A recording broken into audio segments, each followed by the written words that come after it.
Police say they discovered a male who was later pronounced dead. If you take a look behind me, there's already a bit of a memorial with some flowers. Police say Devin Fershing, a 15-year-old Altoona School District student, was shot and killed. Let me tell you what's going on right now. There is a dirt bike on the back of that Ford pickup you see there.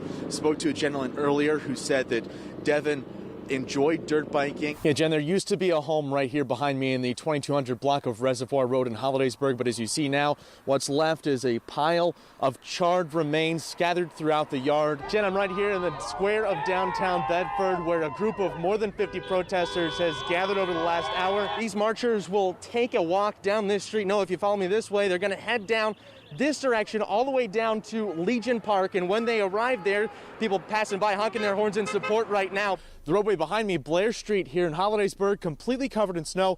A plow just went by a few minutes ago and it's already covered over again. That's just how hard it's coming down. Jen, officials from the Lutheran home in Hollidaysburg did not provide information as to how they believe the COVID-19 outbreak began here. Jen, the Hollidaysburg Area High School will be moving away from in-person learning beginning on Monday. The governor's new orders limit all indoor gatherings to just 10 people. But churches and other places of worship are exempt from that. Dozens of cars are still lined up all the way back to the high school parking lot waiting to be tested.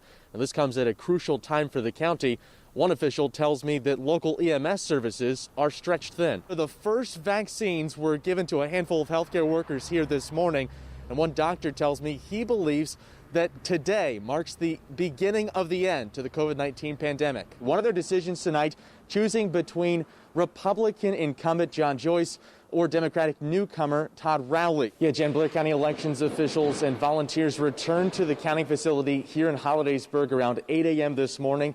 They finished their in-person vote counts last night, but the focus now shifts to those mail-in, absentee, and provisional ballots. As for the Big Ten, they are trying to accommodate some of the families of student athletes, allowing them to attend games in person.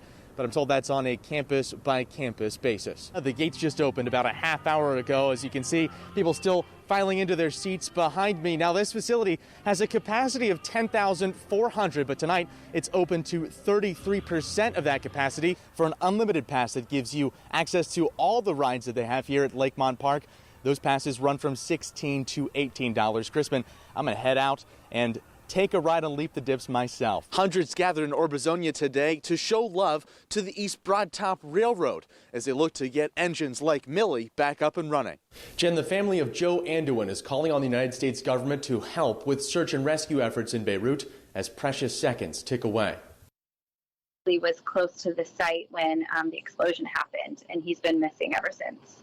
36-year-old Beirut native Joe Anduin was within a few blocks of where the fire first broke out. His sister-in-law, Rita Greep, a Massachusetts resident with family in Hollidaysburg, says Anduin works as a security officer at the port. The last time my sister heard from him, he was sending a video of the first fire. He had started filming the blaze from the balcony of a nearby building before turning away. Greep says no one could have expected what came next. Family members have been calling Anduin's cell phone every 30 minutes, but Greep says it was turned off until at 12 a.m.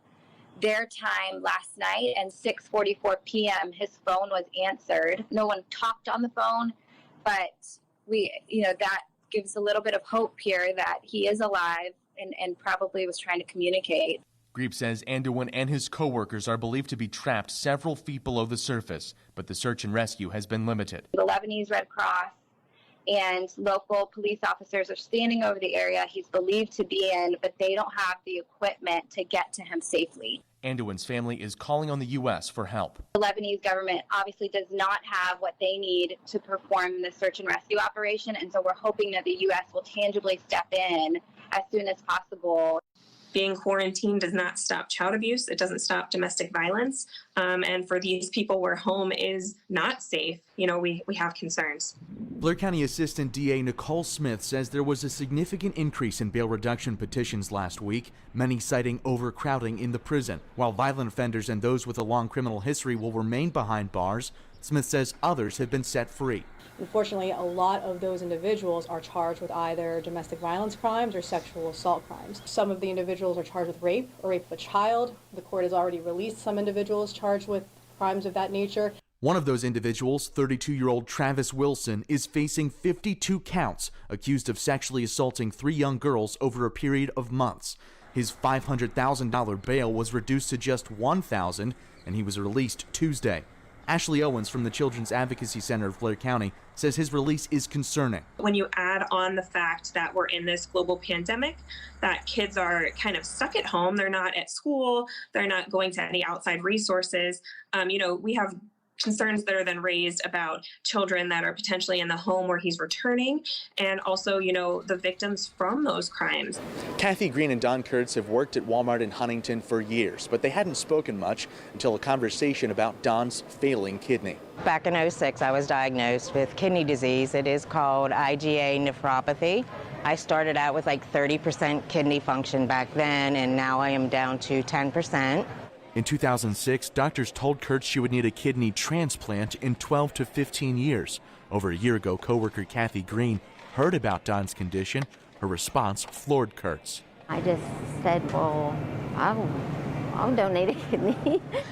I'm like, girl, you just got married. You better talk to your husband first. But the question was, could she donate her kidney? Once she found out that they had the same blood type, she talked to me that she was going to go forward and go down the testing and see if she would be a potential match. We were told when she went out to do the testing that there was be a 64% chance that she would not match. In the meantime, Kurtz had begun dialysis at home.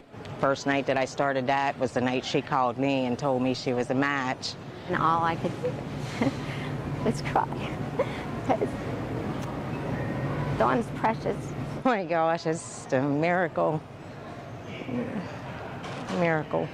The two are now preparing to travel to Pittsburgh for the operation on February 18th. Their coworkers held a fundraiser to help them with expenses. They say the Walmart staff is like a family, but their connection is about to get even stronger. I'm planning vacations and trips and stuff like that already for us. We both had all brothers.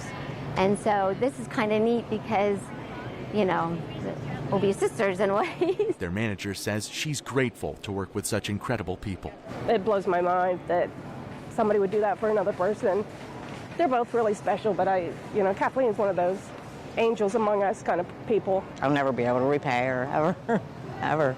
Getting to know her more, it's like, wow, God, I feel so privileged to be able to give a little part of me, make her life better. Green hopes her actions inspire others to donate, but she says not everyone has to give a kidney. Donating blood or plasma can change someone's life, just like Kathy changed Don's. Reporting in Huntington, I'm Marshall Keely, 6 News.